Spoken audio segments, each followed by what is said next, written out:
Student हमने CNS medicine start किया हुआ है जिसमें हम मुख्तलिफ टॉपिक पे सिनेरियो डिस्कस कर रहे हैं। आज जो हमारा टॉपिक है डिस्कशन का तो वो एक वायरल मेनिंजाइटिस है और एक्यूट ट्यूबरकुलोसिस मेनिंजाइटिस है। सो हिस्ट्री देखते हैं।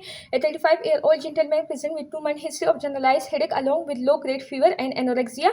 In the last 2 weeks he has developed vomiting. On examination temperature is 100 Fahrenheit, pulse is 100 per minute, BP 110/70. There is neck stiffness and positive cardiac sign. On CSF examination, cell count is lymphocyte predominantly present, neutrophil low, protein elevated, markedly elevated. There is more than 150. Here the protein is 270 milligram per dl. Glucose is low. There is less than 40 milligram per dl. So what is the diagnosis, complication he can develop, and how will we treat this patient?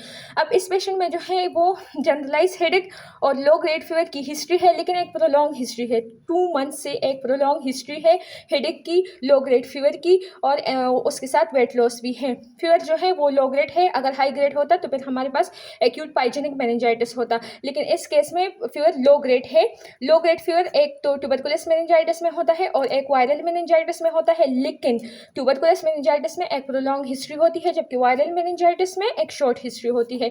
इसके अलावा patient ने vomiting develop की है 2 हफ्तों से, और जब हमने एग्जामिन किया तो नेक स्टिफनेस और कार्निक साइन प्रेजेंट है, जो कि बहुत ज़्यादा टिपिकल क्लिनिकल फीचर्स है ऑफ मेनिंजाइटिस। तो हमारा डायग्नोसिस यहाँ पर हुआ एक्यूट ट्यूबरकुलोसिस मेनिंजाइटिस।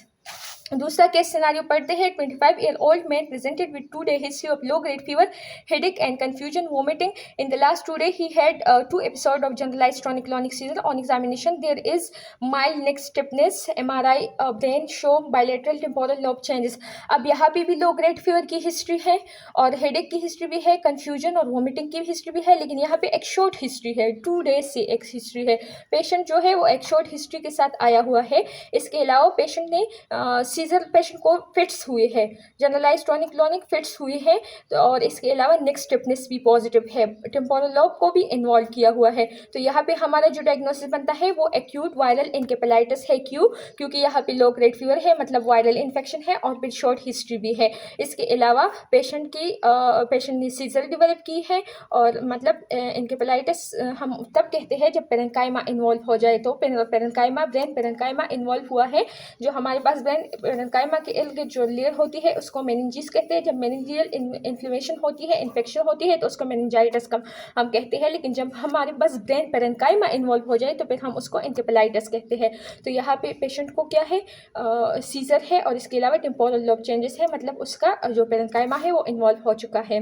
यहाँ पे डायग्नोसिस जो है एक्यूट वायरल इनकेफेलाइटिस है। हम सीएसएफ एग्जामिनेशन करेंगे इन्वेस्टिगेशन में, उसमें कलर जो है वो क्लियर होगा, सेल वो उसमें प्रीडोमिनेटली लिम्फोसाइट प्रेजेंट होगी, ग्लूकोज यहाँ पे नॉर्मल होगा, प्रोटीन जो है वो मॉडरेटली एलिवेटेड होंगे लेकिन 100 mg/dl से कम होंगे, जबकि एक्यूट पाइजेनिक और एक्यूट टीबी में प्रोटीन मार्कडली एलिवेटेड होंगे, 100 mg/dl से ज़्यादा होंगे।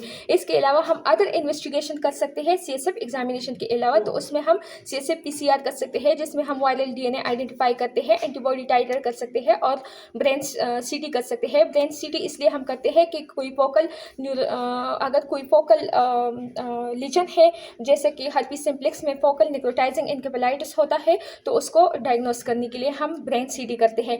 इसके अलावा ट्रीटमेंट है तो हम पेशेंट को एडमिट करेंगे, वाइटल्स को मॉनिटर करेंगे, एयरवे को सिक्योर करेंगे, पोस्चर को आवरली चेंज करेंगे ताकि हम बेड सोर को प्रिवेंट कर सके। इसके अलावा हम पेशेंट को, अगर पेशेंट इस दौरान जब प्रेजेंट कर ले और इसी दौरान उसको फिट्स है तो हम डाइज़ेपाम देंगे, और अगर उसको उस दौरान फिट्स नहीं है तो 2 एपिसोड हो चुके हैं तो फ्यूचर में भी उसको हो सकते हैं, तो हम रिकरेंस को प्रिवेंट करने के लिए फिनाटाइन या फिर पिनोबार्बिटोन देंगे। इसके अलावा हम टेम्परेचर को कंट्रोल करने के लिए एंटीपायरेटिक देंगे, IV फ्लूइड देंगे, और स्पेसिफिक ट्रीटमेंट में हम पेशेंट को एसाइक्लोविर देते हैं, और सेरेब्रल एडिमा को प्रिवेंट करने के लिए हम डेक्सामेथासोन देते हैं। इसके अलावा जो हमने पहला सिनारियो पढ़ा जिसमें एक्यूट ट्यूबरकुलोसिस मेनिंजाइटिस हमारा डायग्नोसिस था, तो उसमें हमने जो इन्वेस्टिगेशन है तो वो यहाँ पे पढ़ेंगे। तो इन्वेस्टिगेशन ट्यूबरकुलोसिस के मेनिंजाइटिस के इन्वेस्टिगेशन में हम CSF एग्जामिनेशन में कलर देखते हैं। CSF की कलर हेजी होगी और स्ट्रा कलर CSF होगा। इसके अलावा जो सेरेब्रोस्पाइनल फ्लूइड है उसका प्रेशर रेस्ट होगा। इसके अलावा सेल उसमें लिम्फोसाइट होंगे। ग्लूकोज वेरी लो होगा क्योंकि ग्लूकोज एक गुड फूड मटेरियल है फॉर बैक्टीरिया। गया। और इसके अलावा प्रोटीन मार्केटली रेस्ट होगा, वायरल में मॉडरेटली रेस्ट था, यहाँ पे बहुत ज़्यादा प्रोटीन रेस्ट होगा। इसके अलावा हम CSF स्मीयर एंड कल्चर कर सकते हैं, Ziehl Neelsen staining for acid fast bacilli. हम एक्सरे टेस्ट कर सकते हैं to rule out pulmonary TB, ताकि सोर्स को मालूम कर सके कि टीबी लंग्स में तो नहीं है, वहाँ से ब्रेन को इन्वॉल्व तो नहीं किया है। फिर स्पूटम के लिए हम स्पूटम में हम एग्जामिनेशन में हम एसिड फास्ट बेसिलाई देखते हैं। इसके अलावा हम CT ब्रेन करते हैं ताकि हाइड्रोकेफेलस और ट्यूबरकुलोमा डेवलप हुआ है तो उसको रूल आउट करने के लिए। इसके अलावा हम ट्रीटमेंट में 2 टाइप ट्रीटमेंट देते हैं, एक इंटेंसिव पेस थेरेपी देते हैं और एक कंटिन्यूएशन में। इंटेंसिव पेस थेरेपी में हम 4 एंटी ट्यूबरकुलस ड्रग्स देते हैं 2 मंथ के लिए, जबकि कंटिन्यूएशन पेज में हम 2 एंटी ट्यूबरकुलस ड्रग देते हैं 7 to 10 मंथ्स के लिए, जिसमें आइसोनाइजेट और रिपाम्पिसिन आता है। जबकि जो इंटेंसिव थेरेपी है इसमें 4 ड्रग्स आते हैं, आइसोनाइजेट, रिपाम्पिसिन, पैरासिटामोल, इथम्ब्यूटोल और स्ट्रेप्टोमाइसिन। इन 4 ड्रग्स में हम अगर इथम्ब्यूटोल और स्ट्रेप्टोमाइसिन में हम एक दे सकते हैं अल्टरनेटिव। इसके अलावा हम पेशेंट को एडवाइस करेंगे about side effect of these drugs and we will monitor the patient for the side effects. जो आइसोनाइजेट है वो हेपेटाइटिस काज कर सकता है। इसके अलावा वो पेरिफेरी में विटामिन B6 को इनहिबिट करके पेरिफेरल न्यूराइटिस, ऑप्टिक न्यूराइटिस काज कर सकता है, तो इसके साथ हम पेशेंट को विटामिन B6 भी देंगे। रिपाम्पिसिन जो है वो ऑरेंज कलर यूरिन काज कर सकता है, इसलिए हम पेशेंट को कहेंगे कि अगर उसको ऑरेंज कलर यूरिन हो तो वो ड्रग की साइड इफ़ेक्ट की वजह से होगा। पायरेजिमाइड जो है वो यूरिक एसिड लेवल को रेस करके गाउट और आर्थराइटिस काज कर सकता है, इसलिए हम पेशेंट की सीरम यूरिक एसिड लेवल को मॉनिटर करेंगे। इसके अलावा जो इथम्ब्यूटोल है वो रेटिनाइटिस पिगमेंटोसा काज कर सकता है और जो स्ट्रेप्टोमाइसिन है वो ऑटोटॉक्सिक है, निफ्टोटॉक्सिक है, इसलिए हम पेशेंट को मॉनिटर करेंगे इन साइड इफेक्ट्स के लिए। इसके अलावा हम पायरोडॉक्सिन पेशेंट को देंगे टू प्रिवेंट पॉलीन्यूराइटिस, एनाल्जेसिक देंगे जो कि हेडेक है पेशेंट को, उसको प्रिवेंट करने के लिए।